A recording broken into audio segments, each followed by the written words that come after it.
1962 से 64 भारत शुमाली पाकिस्तान सरहद के पास कहीं शुमाली पाकिस्तान अब बांग्लादेश में कर्णफुली नदी पर कप्ताई बांध के बनने की वजह से अपनी जमीनें छोड़ने पर मजबूर, जो कि 54,000 एकड़ उनके ज़राअत के 40% भाग को बहा दिया और जिसने रंगमती शहर चिट्टागोंग पहाड़ी इलाके की राजधानी के भी कुछ हिस्से को डुबा डाला और उनकी जाति के सरदार चकमा राजा के महल तक को भी नहीं छोड़ा।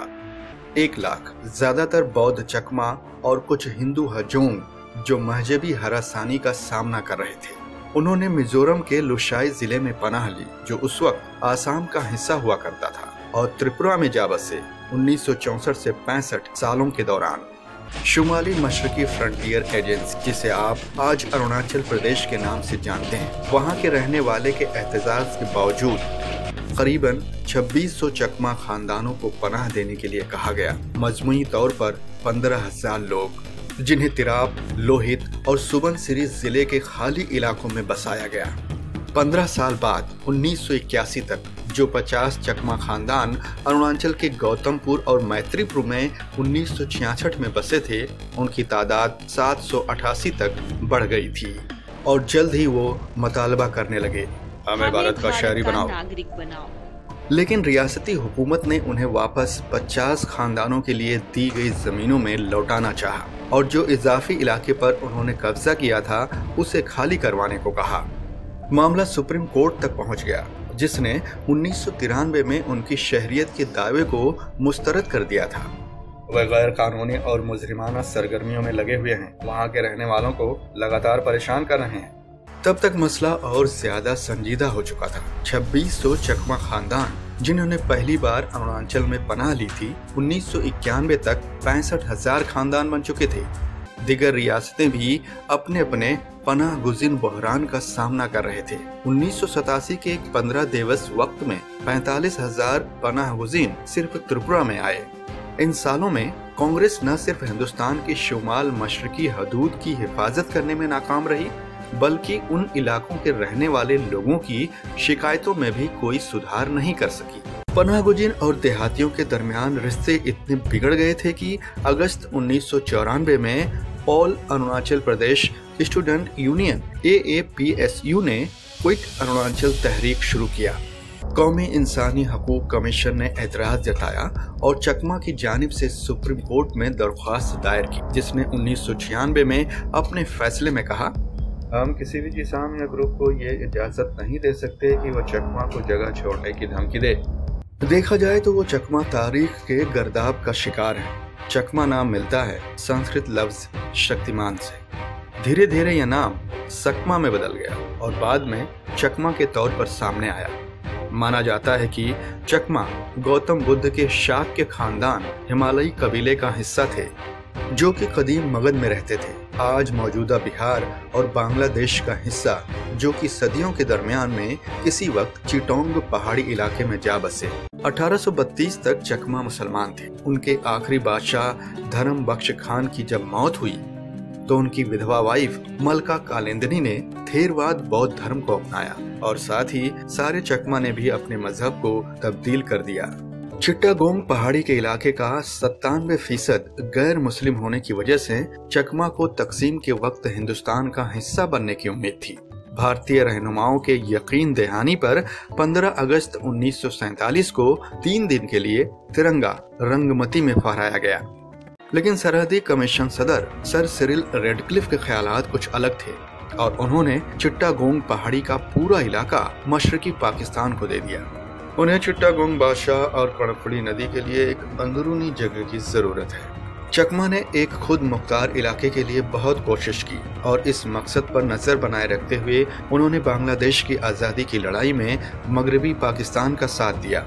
हम न ही 1947 में मशरकी पाकिस्तान और न ही 1971 में बांग्लादेश का हिस्सा बनना चाहते थे। लेकिन जब दूसरी बार नाकामयाब रहे तो एक ग्रुप शांति वाहिनी कायम की गई, जिसके जरिए वो हथियारबंद जद्दोजहद शुरू करने लगे। इस ग्रुप के कारकुन और जो देहाती उनसे हमदर्दी दिखाते थे, उन्हें अक्सर भारत की सरहद तक पीछा करवाया जाता था, जिसे पार करने के बाद बहुत सारे वापस लौटे ही नहीं। 1997 में बांग्लादेश के वजीर आजम शेख हसीना ने शांति वाहिनी के साथ चिट्टागोंग पहाड़ी के इलाके में शांति मुआहदा किया, जिसके नतीजे में इंतहा पसंदी का खात्मा हुआ। हम भारत में रह रहे कुछ चकमा शरणार्थियों को वापस लेने के लिए तैयार हैं। 65,000 चकमा वापस लौटे, लेकिन कई सालों तक उनके रहने का कोई ठिकाना ही नहीं था। अपने ही मुल्क में अब वो पनाह गुज़ीर बन गए हैं, लेकिन कई सालों तक इक्तिसादी मसले की वजह से गैर कानूनी इमिग्रेशन जारी रहा। नामुनासिब गैर कानूनी तरकीने वतन एक्ट 1983 का उन्होंने मुकम्मल फायदा उठाया, जहां शिकायत करने वालों को ये साबित करना पड़ता था कि कोई गैर कानूनी है, जबकि होना चाहिए था उससे बिल्कुल उल्टा। जब सर्बानंद सोनेवाल असम गण परिषद AGP के तालिबे इल्म लीडर थे, तब उन्होंने कोर्ट में इसके खिलाफ पिटीशन दाखिल की थी। सुप्रीम कोर्ट के 2005 के ऑर्डर ने असम में NRC नाफिज करवाया था। बांग्लादेशी तारकीन वतन की शिनाख्त करें और उनका मुल्क बदर किया जाना चाहिए। 2011 के मरदमशुमारी के मुताबिक अरुणाचल के करीब 14 लाख लोगों में से 1/3 वहां के मुकामी शहरी नहीं थे। चकमा मिजोरम में दूसरा सबसे बड़ा ग्रुप है और त्रिपुरा में चौथा सबसे बड़ा, और अरुणाचल प्रदेश के चांगलांग जिले में बहुमत बनाता है। ऐसा लगता है कि सुप्रीम कोर्ट मुख्तलिफ मुहाजिरीन के लिए मुख्तलिफ पैरामीटर्स का इस्तेमाल कर रहा है। 2002 में अरुणाचल प्रदेश के तवांग जिले में रहने वाले शो गांव के 90 तिब्बती मुजाहिर खानदानों को हिंदुस्तानी शहरियत दी गई, लेकिन 2015 में सुप्रीम कोर्ट ने मरकजी हुकूमत को चकमा और हजून को शहरियत देने की हिदायत दी। वो मुहाजिरीन जो 1964 से 1969 के दौरान बांग्लादेश से आए थे। शहरियत तरमीमी कानून एक्ट CAA की तारीख 45 साल से आगे बढ़ाकर 31 दिसंबर 2014 तक खींच ली गई। वैसे मिजों को ब्रू और रिएंग से परेशानी है, जो चकमा की तरह बांग्लादेश के चिट्टागोंग पहाड़ी इलाके से आए थे। हिंदुस्तान में चकमा मुहाजिरीन की ये तीसरी नस्ल है। कदीम जमाने में वो इसी मुल्क के कहलाते थे और उन्हें बुनियादी हुकूक दिया जाना चाहिए था, लेकिन सरहदी रियासतों से बोझ कम करने के लिए अदालतों की कटौती की तारीख 1969 और 1971 के बाद आने वाले मुहाजिरीन को पूरे हिंदुस्तान में तकसीम किया जाना चाहिए। और अगर ऐसा नहीं हुआ तो शुमाल मशरिक में हमारे देशवासी बासिंदों के साथ कई दहाइयों से हो रहे वादों के साथ धोखा होगा। बिस्बो की शायरी। क्या कुछ बातें दूर की सोच रही है सरकार? शहरियत के कानून में मजहब बना आधार।